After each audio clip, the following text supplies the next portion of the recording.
Welcome, seekers of knowledge. Welcome to the Druid's Grove. Tonight, we will talk about Zeus. He was part of the first divine generation. He was the youngest of the sons of Cronus and Rhea.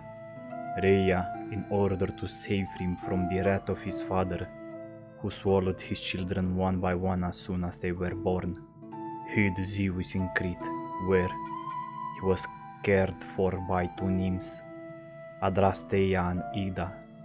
They fed him Amalthea's goat milk, and Ragweed, the cleaner's defender of Zeus, roused the little god and made noise with their weapons when he cried, so that Cronus would not hear him.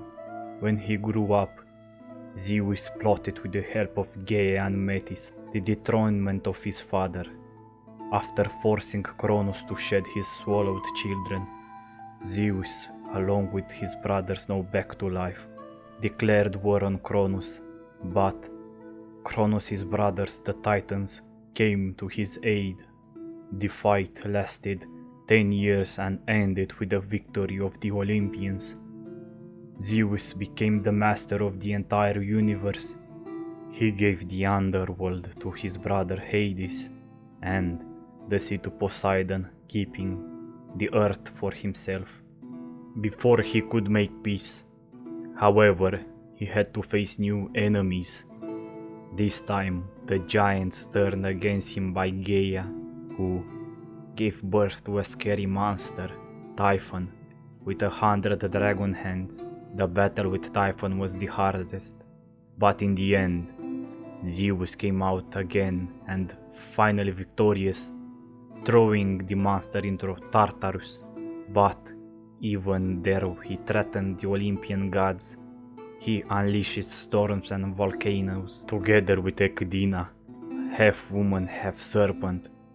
He gave birth to Orthos, a fierce three-headed warrior, Kerberos, the dog of hell, and the Hydra of Lerna.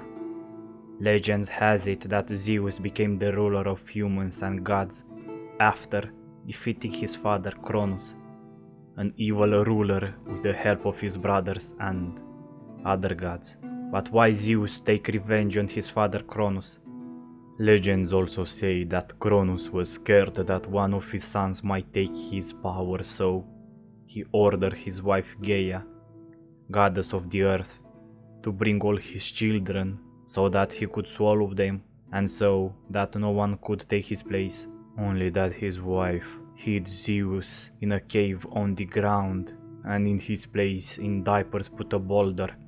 Cronus did not realize and swallowed him, believing he was his son. When he grew up, he forced his father to give him back his brothers, and with their help, after 10 years of fighting, he managed to defeat him and take his place in Olympus. Each god had supernatural powers. Zeus was the master of lightning and thunder, and whenever he was angry with the earthlings, the sky was filled with thunder and lightning. From Olympus, Zeus watched over people and gods. He shared with people both joys and sorrows. Although the power of Zeus and the other gods were very great, there were still 3 goddesses that not even the master of lightning and thunder could defeat.